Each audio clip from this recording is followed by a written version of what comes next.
Okay, awesome. Hello and welcome everyone to our webinar today on Thursday, May 18th, Accessibility in an Agile Methodology. My name is Danielle and I will be moderating here from Kobiton, and we have our awesome returning guests, Frank and Helen, and our new guest, Andy. So I'm going to let everyone introduce themselves, give a little bit of background, and then we'll go right into the webinar. Great. I'll start off since I'm on the one on the far left. My name is Frank Moyer. I'm the CTO of Kobiton, and very excited about the webinar today to talk about accessibility. And we've done a lot with regards to mobile accessibility and baking that into the Kobiton platform. We're not going to talk about that today, but that's why I'm on this. Hi, I'm Helen Burge, the Senior Accessibility Testing Manager at Testlio, and I think one of my early talks was about Agile and accessibility, so I'm quite excited to talk on the subject. And over to you, Andy. Hello, I'm Andrew Olson. I'm a front-end developer, and I've been focusing on Drupal, which is a content management platform, and been working on that. But I've been excited and passionate about accessibility and excited to talk about Agile today, how I bring it into my work. Yes, we are jazzed to have all of you. Thank you so much.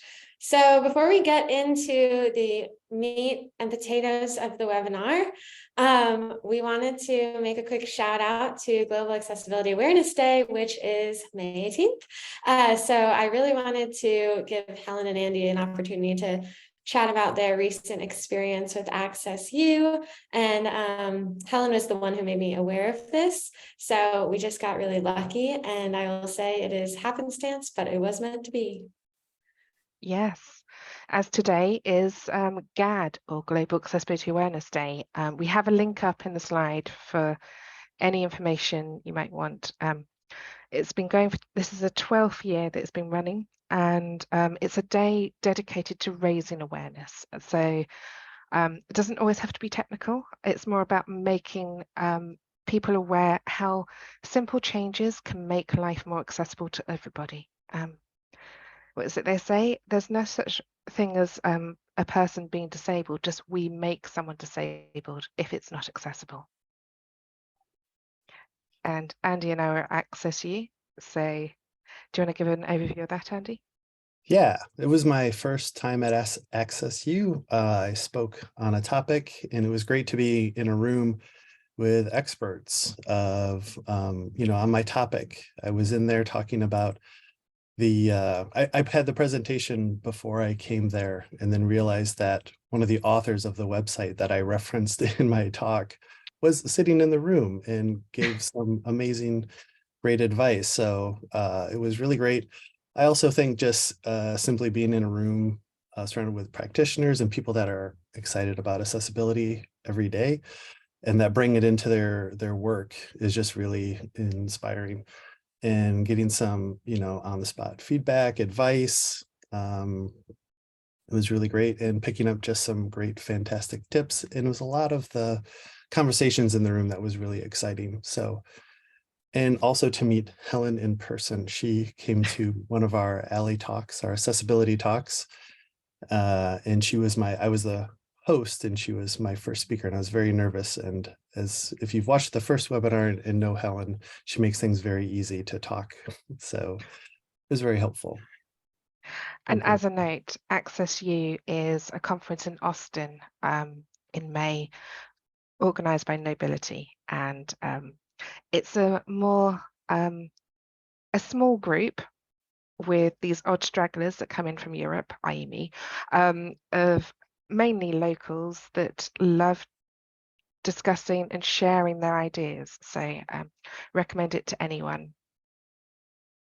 Awesome. Well, thank you guys for your insight. And I must say, talking about people who are excited about their job, I can relay that working with Frank every day is exciting. He's always very jazzed about what we're talking about. So quickly, we're going to go through an agenda and then get to the slides. So we'll talk a little bit about Agile versus Waterfall. Today, we're talking about Agile, but I hear everyone, loves waterfall until the end. The SDLC, some strategies to integrate accessibility within your Agile workflow. The commitment to an accessibility plan from the entire organization. The possibility of getting to being 100% accessible. Progress over perfection, and then we'll go over some questions and wrap up. So I'll let everyone dig in here. Agile versus waterfall. I know we have a lot of opinions. I'll give it to Frank possibly to kick it off, and I know Helen and Andy will follow. Yeah, so the waterfall, for those who have ever been on a waterfall project, I was on a 5-year waterfall project that is almost like it fell off the cliff. It just, the requirements change so much over a period of time that you can't deliver an effective a product when you've got something that's longer than 6 months. And Agile, so just being able to have Agile sprints every 1 to 2 weeks and deliver a workable product after the end of each sprint makes the likelihood of a successful delivery much greater, and it's proven. So when that comes to accessibility, like, can we make everything Agile? And I think there's a lot of work that's really important to do up front that is more waterfall-y to make sure that your Agile or your sprints are heading in the right direction and moving towards the ultimate accessibility goal. So what are your objectives when it comes to accessibility? And that, that can be done in one of the first sprints, but are you going to, for mobile specifically, are you going to support switches?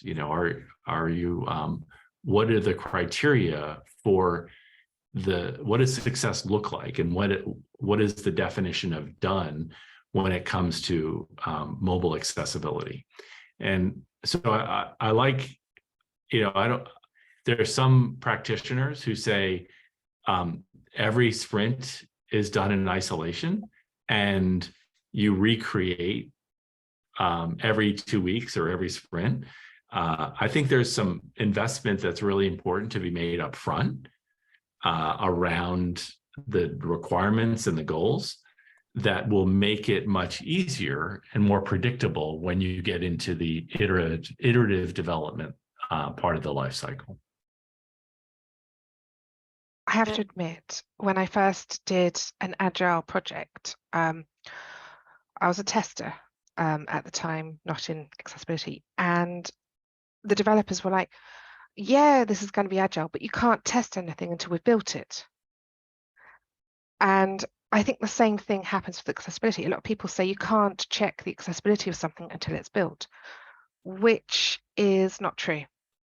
As you're saying, Frank, about the agreeing what the sprint objectives are, sometimes it's about agreeing how to design items, what to take into consideration. Like when I was on that Agile project, I said, well, the test team can help with the logic and help write unit tests so that the developers aren't doing everything, because when it comes to unit testing, that's often done by the developer that codes it, which means you get the whole tunnel vision. Whereas if you have someone else with a different idea doing that coding, it should be more robust. I say quotations there because we all know the human part of it always makes it fallible. But the fact that you have one big purpose, like you have with waterfall, the end product going live, but you have small iterations that repeat and go over. And I love the fact that you have analysis before of what you're going to do, and at the end of what worked, what didn't work, so that you can make it better. And I'm a great advocate for testing designs against accessibility. It's not just about the contrast, making sure that the colors are used right, but it's also about items can be problematic to code accessibly. I often give resources to developers on how to do the best practices and to be aware of items to check, so that it's not dictating, because I might be accused of doing that sometimes, but it's about helping and guiding each other and working as a team. And I do think Agile creates better team morality across the different different, I was about to say different teams there, the different areas of expertise. Some Awesome. things that, just to add on to that, I think with the development cycle too, when you release often, it reduces risk, because I think a lot of the waterfall that Frank talked about, some of the projects that I was on early in my career, we would work and work and work, and then the night of the switchover was just, we'd have practices, but it was always just inherent risk. But if you're releasing every 2 weeks, you're reducing risk every single time. And also allows you to fix those bugs in the feedback as it comes in. Because how many times is we're working towards this main goal or this theme, right? We've had themes of our sprints, like this theme is to implement the search functionality, but then, oh, we have this issue that we have to address quickly, and it quickly usurps it and then pulls in a different direction. But if you're able to plan, which is the other part of Agile, is you plan and commit going into it, and get better over time. That's kind of the exciting part about how you can address these things, as it's always a moving target, but you can always deliver. Yeah, I think it's just before we move on to the next slide. Of course. Tagging on to what Andy just said and what Helen said, like the both use the term something around like continuous improvement. Like the Agile's about retrospectives and understanding what worked, what didn't work.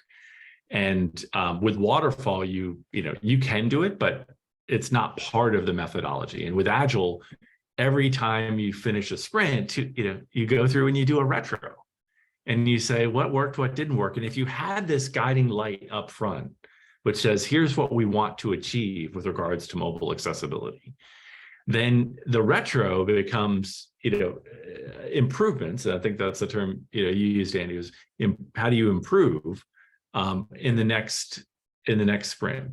So you've got this baked into constantly refining something that you set out up front.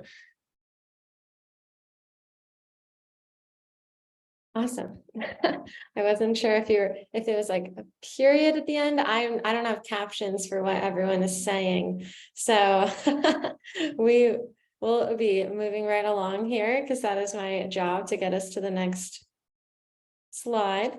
Just going to move your faces over here. But we're going to talk about the software development lifecycle, and that's where I was going to bridge the gap and say, as you were talking about setting those objectives, but also having the ability to change your mind if your original plan is not working, to make improvements. This was a great graphic Frank had provided to discuss the iterative process. So I know I want to circle back to something Helen said previously, which is testing. It's not just, which one is testing. Right now it says in Agile, it's number 5, but really, I really find what Helen said is on the mark, which is you can test the design, and you should test the design. Like, I think it's, from my experience, it's really important at the onset to define, when you're defining what your goals are from an accessibility perspective. Part of those goals can be tested after the UI design is completed. Like, what about animations? How do we handle animations from an accessibility perspective? And that is entrance criteria to development. So make sure that you test, which means, here is a really cool animation. How are we going to handle that to make it accessible? And so doing that testing is not just step 5, there's one between design and development that's a really important practice.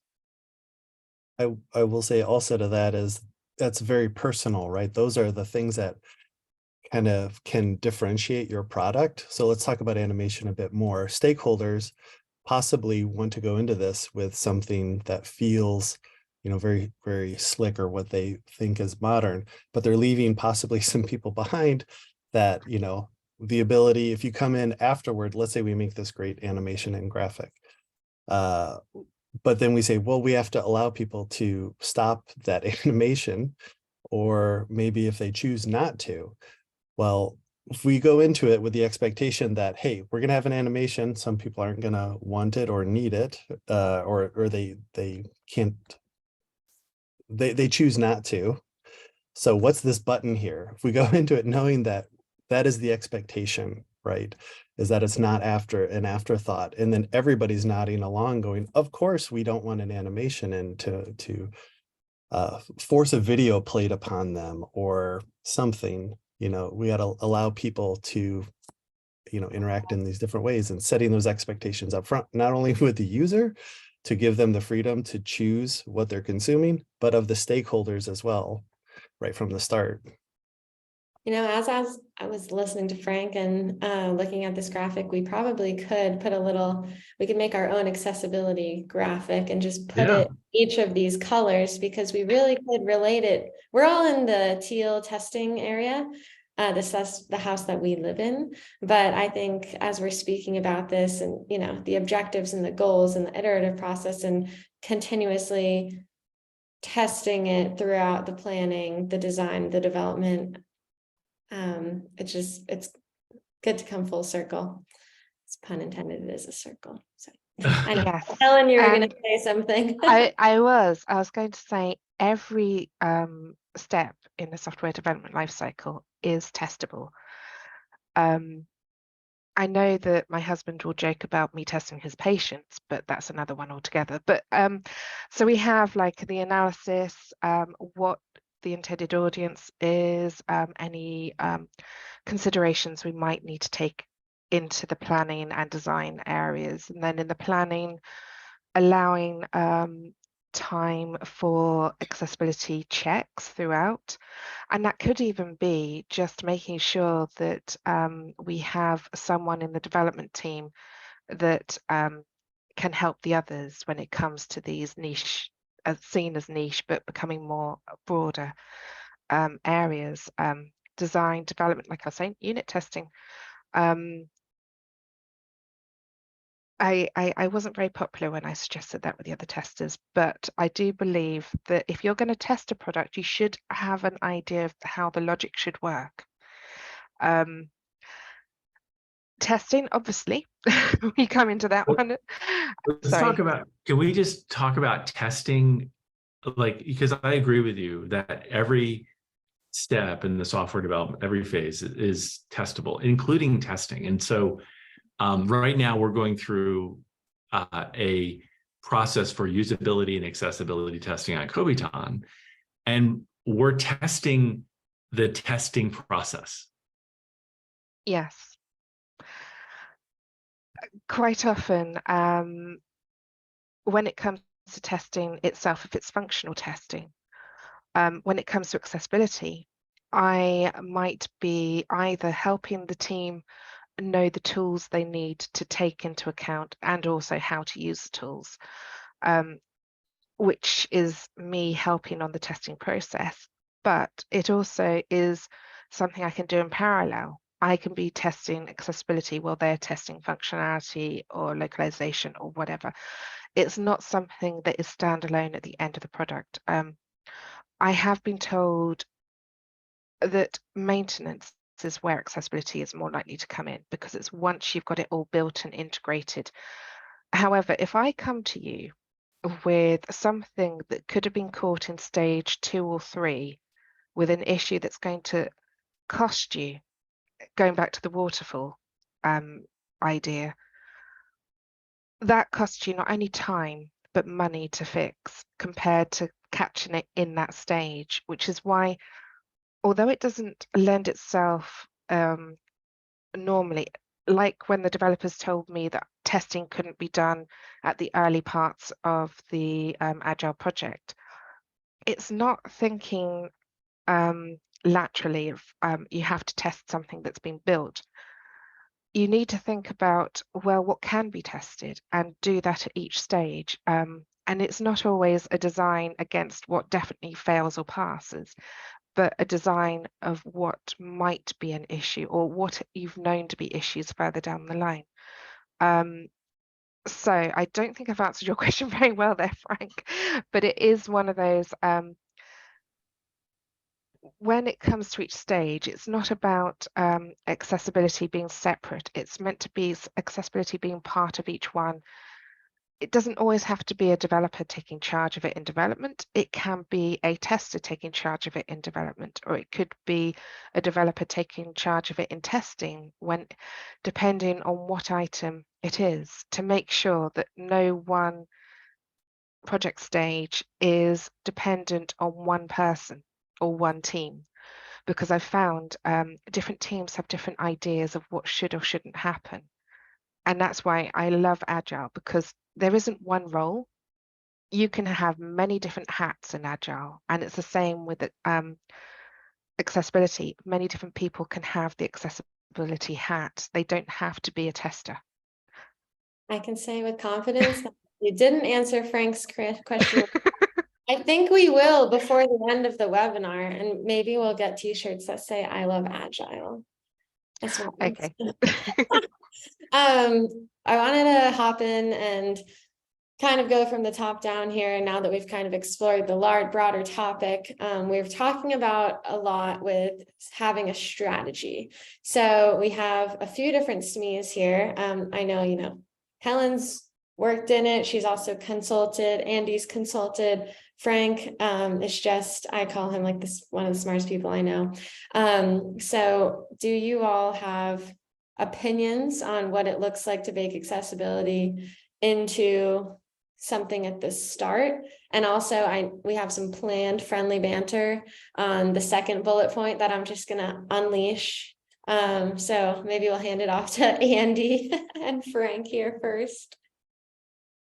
Sure. A lot of the projects start out with the MVP, which stands for minimum viable product. And while I was at that conference last week, the John Slayton Access U, somebody sitting right in front of me said, accessibility is the V, which is viability, in MVP.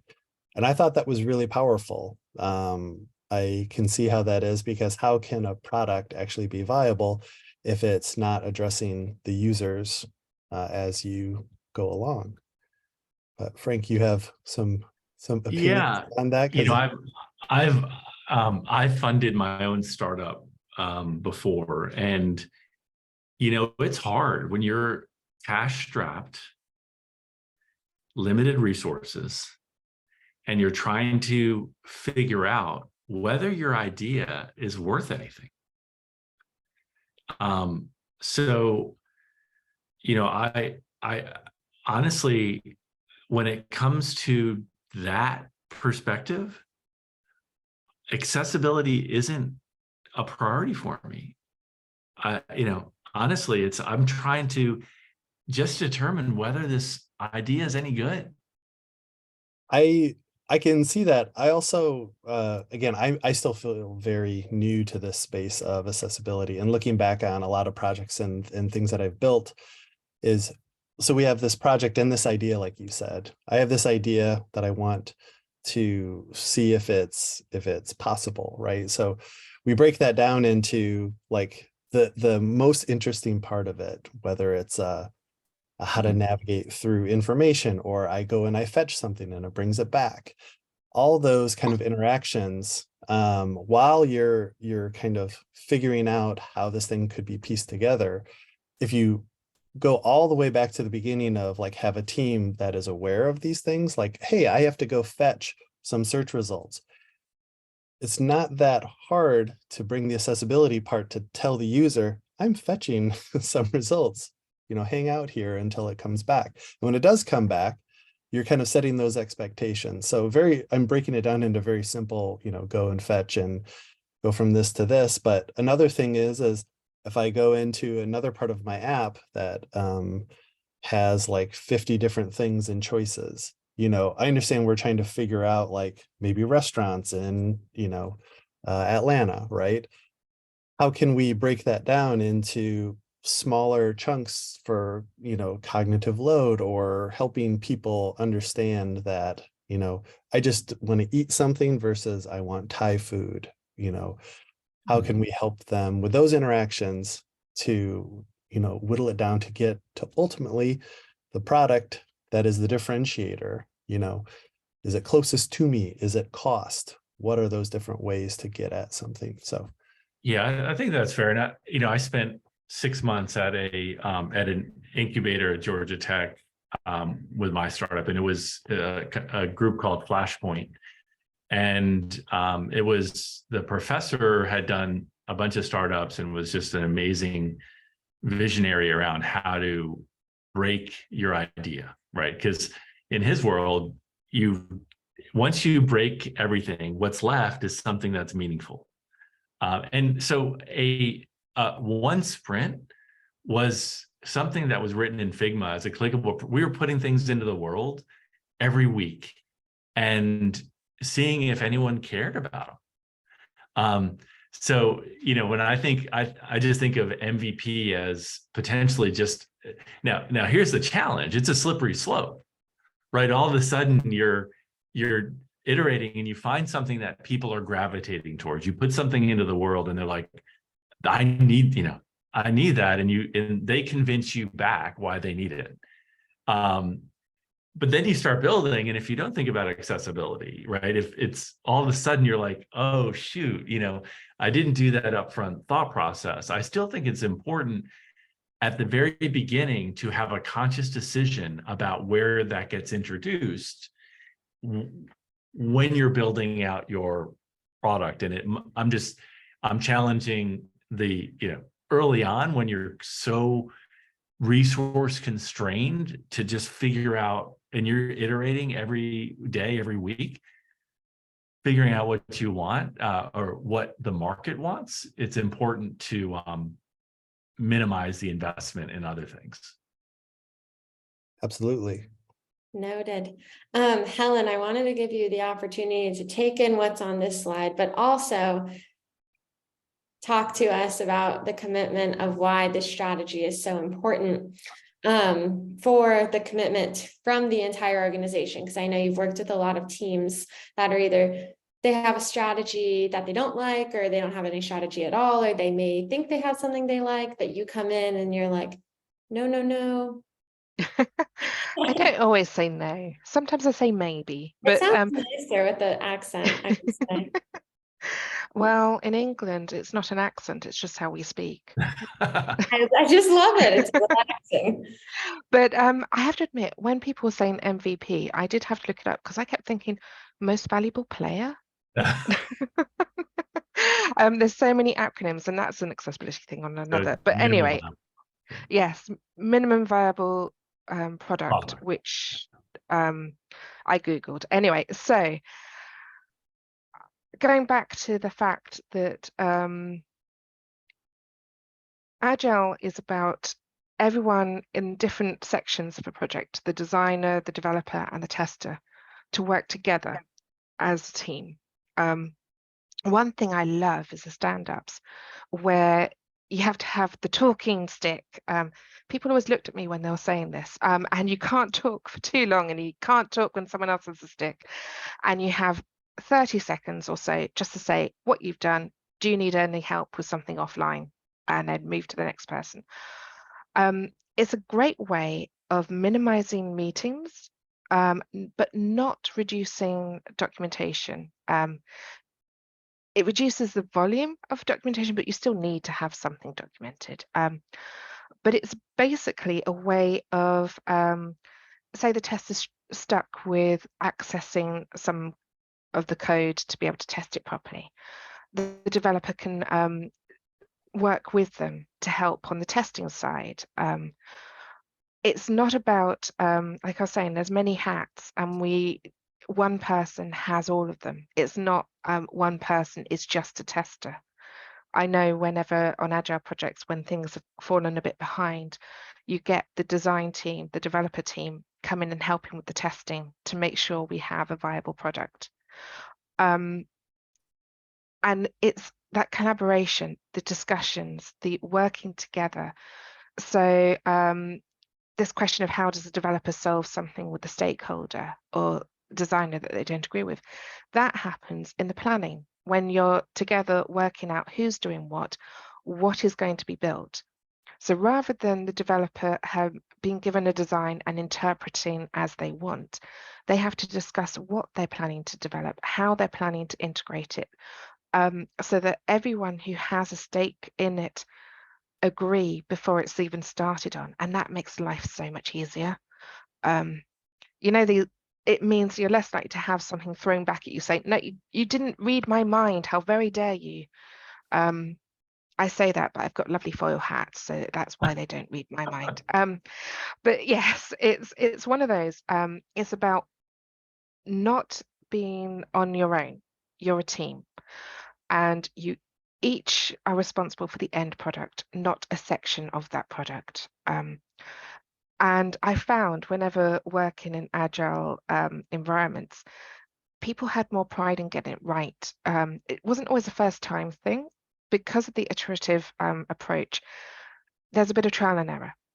But it's when it gets to the end, because you've had that trial and error, you've had that collaboration, you end up with a product that is more fit for purpose when it's released, rather than going back to the old waterfall that we shouldn't chase. You have the designs, and then once the designs are handed off, the design team don't talk to anyone. Then the developers have to interpret it, and they do their own interpretation. We've all seen memes of what you start with and what each team comes out with, because the developer does something and then the testing team does something, and then it has to go back to the very beginning if something somewhere doesn't quite meet up. Like you're given what looks like a radio button, you made it into a checkbox, and in actual fact it should have been a toggle button. You know, that's more common in waterfall and can be common in Agile if you don't talk to each other or raise it in the planning. So I think it takes people that are happy to stand up for what they believe. Also, the ability to admit, okay, I got that wrong. I didn't quite get that. I think the best kind of team player is one that knows that they can change how things are, but at the same time admit when they might not have got the right idea with my MVP idea or answering Frank's questions. You know, I'm not perfect, but then who is? And this is when all the rest of you go, yep, Danielle. And I think Oh. like, just real briefly, I think like 80% of success is just including accessibility as a consideration upfront. Yeah. 100%. That is exactly what we're going to talk about on our next slide here. Just the idea of bringing it in to your idea once you've gotten that baseline product. Frank's been using the word meaningful a lot lately. Is that meaningful to you? So you could call it, instead of like a minimum viable product, it's a meaningful viable product. Does it have worth? Is it going to serve multiple parties? So I feel like that's really related here. Is it even possible to get to 100% accessibility? I feel like, you know, we live in a world where things are changing every single day. So probably not, but just working towards and having the goals and the objectives. And sometimes it's like, you know, giving a gift. The thought is, it's nice just to give something to someone. So yeah, I could pass it off. I know Andrew and Frank had some comments here, probably Helen as well, I'm sure. And then, you know, we'll talk about the next slide, which I just think is so interesting as well and related to this. Well, then I can go and we can, I mean, a lot of the bullet points on here are really how I feel is meeting not only organizations, but other stakeholders within your organization where they are today. Working with is the coding there, the analytics, is the marketing. Is this working and meaningful to you, what you're trying to accomplish? At my organization, a lot of the Agile is having retros with the stakeholders to say, it's been a month. How's this form been working for you? You know, what are you seeing? Is the mobile traffic what we thought it was going to be? Did you launch those 20 campaigns you said because you needed it in 2 days? Did you do that? So it's a little bit of we did this for you, but you know, we all have to work together because inevitably somebody needs something on the site. They need to communicate it in a way. If they're not using the patterns that we established to make it accessible to, like, it's well thought out, if they just make up what they think the page should be and do, if we're not working together, it's going to take us longer as developers to build. If you use our established patterns that are proven, and then we close the loop in a month to say, you know what, that hero banner with that one button, instead of the 5 CTAs that we had on the page, that one idea we wanted people to do worked really well. We're like, shock, but this is great. Maybe we'll change it in a month or two. So it all takes that. We've had things, last thing I'll say is part of our process is something called an intake meeting. When a request comes in, it helps us stop fires of, oh, I'll just ask Andy, he's on the team. It's just one paragraph on this page. You know, we've stopped those kind of, I just know somebody that can make this small change. It's the meeting is, what are you trying to accomplish? What are you trying to do? How are we going to track this idea, this wording change through it? Some of it is just, it's a quarterly update, and that's okay. That's some of the work there, but having an intake meeting to bring people together, the designers, the UXers, everybody, to say, wait, why are you using cards? You know, we should be using this other type of component. Have you thought about having a comparison table for the, it sounds like you're trying to say this product versus this product. Did you know this pattern? A lot of times they're like, I haven't seen that yet. So it's teaching them the products that we're building that are accessible, how to use them with the content. And we're all working towards that together. So Awesome. So my favorite slide, which is because I learned the most doing research here on Meryl Evans, after Andy and Helen had mentioned her theory about progress over perfection. This is something I've heard a lot about, but I didn't attribute it ever to one person. I know there's like a ton of variations around this idea, but her story in particular I thought was really interesting. So I wanted to hand it over to the experts and her friends. I never like to be called an expert, though. Yeah, I actually I got to meet Meryl in person. I've met her online and had discussions with her. And she is just somebody that's very welcoming. She has that unique perspective. What we can do is probably put the link to the article that we're talking about in the chat for people. But what I really do like is it's a lot of kind of the things that we're saying is progress over perfection. We're also human. So the last slide said, can we ever get to 100% accessibility? That should absolutely be the goal.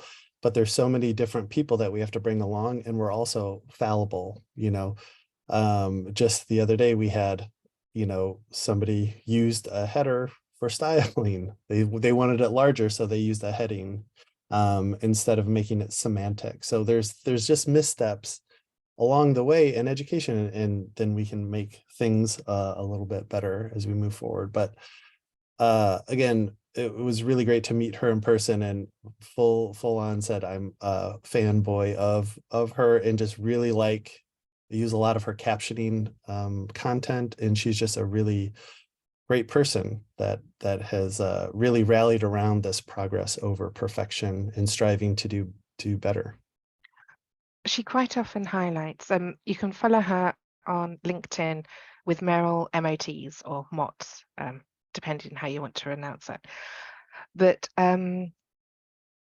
she is hard of hearing. So her main point is about captions. And she raises points like at Access U, they had some live captioners and some auto captioners. And she didn't realize that there was a difference between captions, because captions are available. She didn't think she had to highlight the need for captions. So in her room, when she was doing her talk, she had auto captions, which meant because of her speech having an accent, she calls it, the auto captions didn't always catch what she was saying properly, whereas a live transcriber would have. But at the same time, she said, I won't complain because I've found a way around it. My sister was there, she could help if I couldn't quite hear what someone was saying. And I preferred there to be some captions, even if they're not 100% accurate, than nothing at all. And it's that point of ideally, you'd have everything perfect and 100% accessible. But in the real world, what we're striving to get is people working towards that, people trying to make progress. I have people come to me using certain things I might dislike, but at the same time, they've come to me for help, not judgment. So I will often point out why these items might not be a good idea, and show through evidence, not just the theory. And it's the fact that people are asking for help and wanting to improve. That's the whole point of what Meryl has been saying, and she's done lots of interesting posts on this in LinkedIn. So if you follow her, you will probably soon get to know what Meryl looks like very quickly, because she features in all her videos. Awesome. Well, will say, I do appreciate all of your help, Helen. Helen likes to let me know when I have the wrong colored text on slides, and I'm very open to her feedback because sometimes, I just like blue and it's pretty, but right now we have navy. We used to have light teal. That was an oversight. But yeah, to finish up this webinar, we do have some awesome questions, which I did want the crew to help answer for our viewers here. So I'll read out the first one and we'll see who wants to pick it up. But if you're not using an agile methodology, how do you resolve issues earlier in the software development life cycle? And how do you deal with that disconnect? The second question being, how do you continuously integrate accessibility ideas into a project? I feel like I may know the answer to the second one, but I'll let maybe Frank take the first one and then we'll little popcorn. I wanted the second one. Okay. I can assign the first one out to someone else. I don't mind. Go for it, Helen. As you know, I talk about anything, but yes, if you're not using an agile methodology, might be waterfall, whatever. I've often found rather than waiting for it to be my, with quotation marks, turn to start on it, I often find it helps to talk to that team or the person responsible for that item in a private way, just to sort of ask a few questions. Sometimes it might be a disconnect. I'm not quite getting what was being presented, or they hadn't thought of it from my point of view, and then they amended it. I found that is easier than doing it in a big point the finger team meeting at the end of the project, partly because when people feel they're publicly shamed, you're not going to get the best work or collaboration from them. Whereas if they feel like Danielle was saying, I might have pointed it out in the group slides. Privately shamed. But I wasn't shaming. I was more saying, can it be a bit darker so that everyone can see it? It's how you say it and how you approach it that I think makes a big difference to how things get done. And the disconnect can be both sides. we are talking about waterfall, but there are other methodologies that are not agile out there. And some of them are more iterative than others. And it is just anything spotted sooner rather than later saves everyone a headache. Everyone goes on about time and costs and so on, but the headache is the reality, isn't it? You don't have the long weekend trying to fix all the issues at the end that way. And everyone, they might not thank you at that moment, but in the long term, they should help. It should be, hopefully, people who appreciate it. Yes, the themes I'm hearing are awareness, collaboration, meaningful work. So Frank, you go for it. Question 2, it's all you. Yeah, all right. So think- anyone who's ever worked with me knows how much I love working in Figma. Yes. And I believe Figma should be, when it comes to accessibility, really the starting point as the source of truth. And so I'm going to talk very practically about things that you can do in Figma early on. There are some great plugins to help help with mobile accessibility. There's one called Able, A-B-L-E, and we can put these in the notes. And another one called, I think it's called Contrast Checker, and it checks the color contrast between the text and the background. So those are 2 really good ones. There's another one called Colorblind for help with people who are colorblind and making sure that the app is accessible for people who have color blindness. There's another one called I think it's called Focus Order or Focus Orderer, something like that. But I'll give it to you, Danielle, to include in a link. And sure that put this in the chat for our people. Yeah, and you know, I believe that the design in Figma, like Figma has a lot of capabilities around it's called auto layout. So when you change the size of the device or the artboard, it automatically expands, and that's what the developer should be using to build their mobile app. So when you build on or when you're developing and you're running your emulator on a Samsung Galaxy S22, when you resize that in Figma, it should automatically resize and what it should look like. And that's what you should develop in, because otherwise, from an accessibility perspective, we've seen cases with our customers where certain buttons are occluded because the developer made some assumptions about how the text, the font, should be resized. So when you resize the div, it occludes the button, and you can't access the button. So all of that should be done the right way within Figma, so that it's resizable and the developer knows exactly what to do.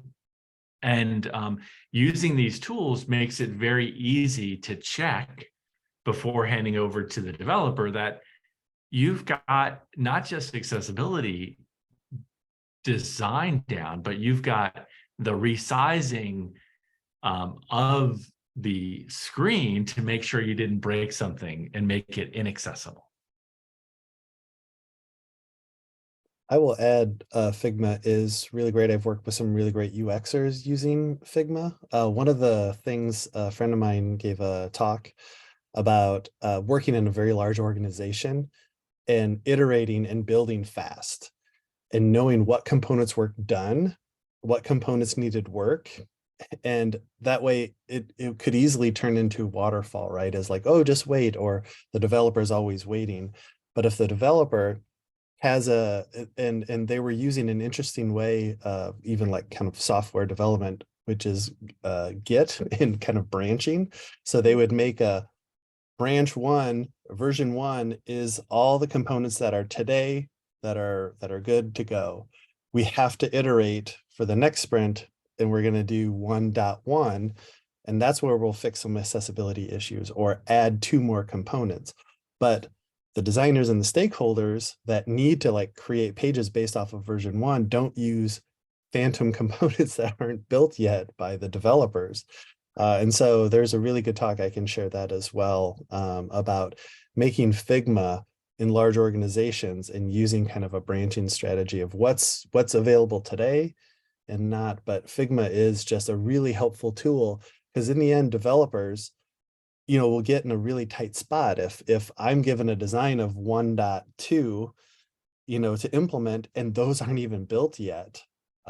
It's everything just kind of falls apart quickly, right? So that's where Agile can be helpful to say, we're doing these cuts. This is coming in 2 weeks. And then back to question 1 of what are the delays, talking to people saying, this is actually a really complex, hard component. What do we need to do here? We need to talk, we need to hug this out a little bit more to get that interaction just right. Is there a small step we could take? It sounds like Mission Impossible. Big tasks, big company. What's your solution? Figma. I'm going to send them this video on demand and get you some t-shirts maybe. Or maybe, Frank will become their newest influencer. We just wanted to say thank you guys again so much. Thank you, Helen, for joining us again on our 3-part accessibility series. This is part 2, just to remind everyone, so you haven't seen 1. You could go to Teslio or Kobiton's website under webinars or events and check it out on demand. You could also watch this on demand again if you so want to listen. And then you can catch accessibility part 3 this summer. So if you want to chat more, definitely reach out. You can also find our lovely guests on LinkedIn. And I just wanted to say thank you guys for joining. Thank you, everyone. Thanks for having me. Thanks. Sandy, thanks, Frank. Thanks, Helen. Bye.